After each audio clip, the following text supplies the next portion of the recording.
Ladies and gentlemen, welcome to Martins Monday Moanings, where I moan on a Monday.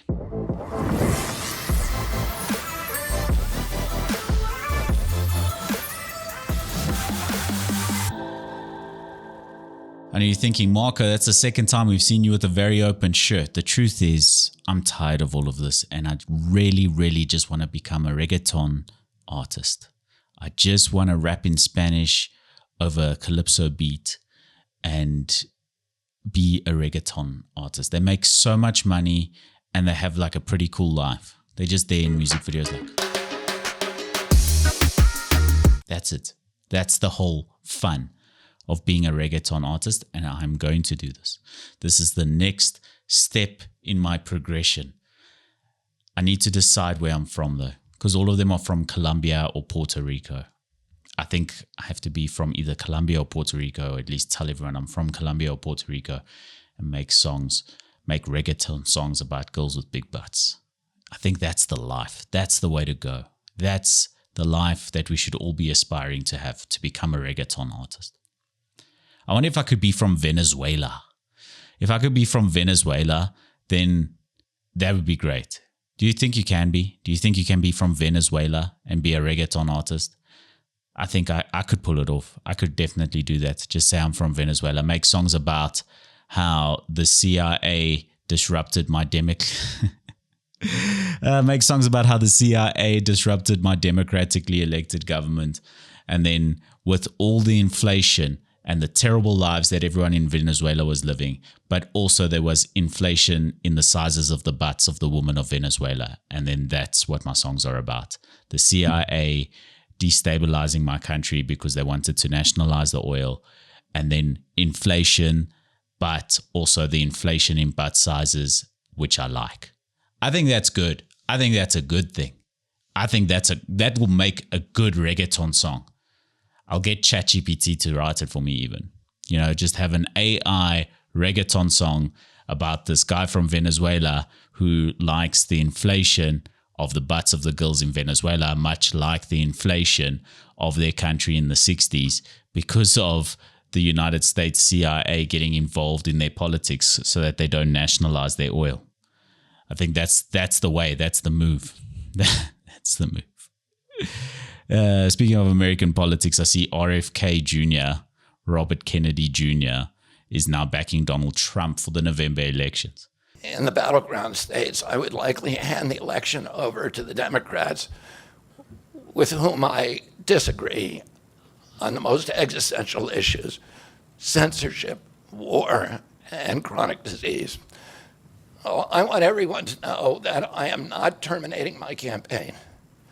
I am simply suspending it and not ending it. My name... He really does just sound like someone who you sent to a high school to scare kids off of smoking cigarettes. There he is, RFK Jr., to back Donald Trump as a Republican for the November elections in the United States. It is such a contrast in views that here's a guy who's against Big Pharma, who's against, I can't even say the V word after the pandemic because it's going to get pulled from YouTube. You know, I'm going to get shadow banned just because I said the V word. But anyway, he's against all of these big conglomerates, and traditionally Republicans are like, they take care of big business in a huge way.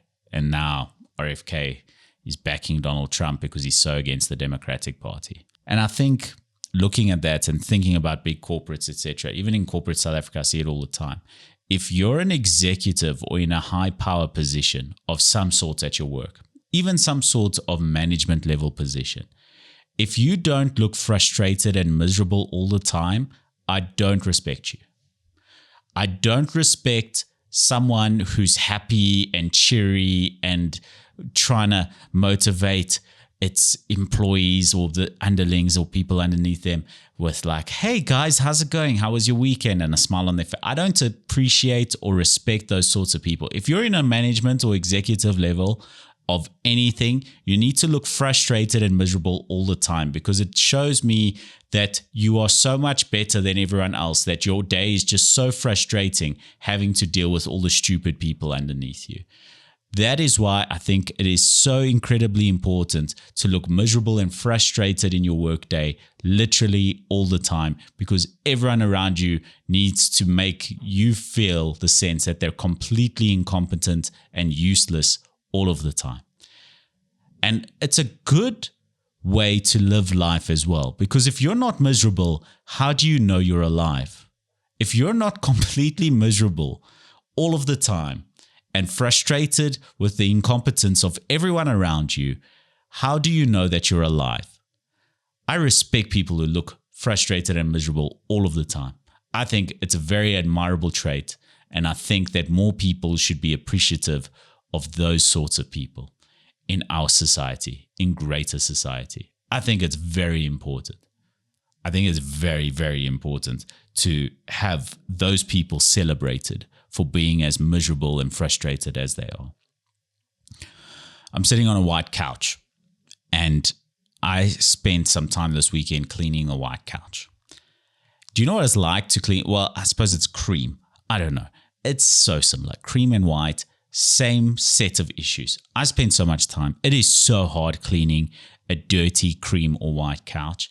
And that is why, if you're a woman and you're trying to impress me, do not sit all cutesy on a couch, on any type of couch, with your sneakers on. Do not pull your legs up and put your feet on the couch with sneakers on or shoes on. Don't do that. It puts me off so quickly. It's insane. It's insane how fast that puts me off a person. I can't tell you how bad it is to sit and clean a cream or white couch. And the thing is, these sorts of things happen to me, I think, because I can't whistle. I can't whistle, and it puts me in a position where I cannot establish authority on anything. Men who can whistle automatically establish a sense of dominance and authority in any situation. If you can whistle, everything just stops and everyone pays attention. And I wish I could whistle. I really wish I could whistle. My entire Instagram feed is an Italian guy making pizza dough sandwiches. And I just look at this and it makes me miserable, because I live in Joburg and I don't know where to find one of those pizza dough sandwiches. And I don't think that I have the adequate skills to prepare one sufficiently. And it's a lot of work to make really good pizza dough. And I just watch these videos of a guy who takes out this perfectly formed piece of pizza dough and aerates it with dimples with his fingers all the way through, creating these beautifully placed dimples all the way along this beautiful long piece of pizza dough that's only ever so slightly stretched out and then placed into a pizza oven. And it comes out with these beautiful, steaming, crisp outside, fluffy internal bun that once it's sliced open and split apart, it aerates and steams beautifully, and there's just these fluffy, beautiful dimples of pizza dough covered in olive oil with fresh fillet, medium rare with coarse salt all over it, sliced beautifully and laid upon this with a Napolitan sauce, and beautifully caramelized red onions drizzled on top ever so elegantly, bringing richness and aroma, and mozzarella cheese broken up delicately across the top of the sandwich, which is now created in 2 or 3 layers of beautiful pizza dough.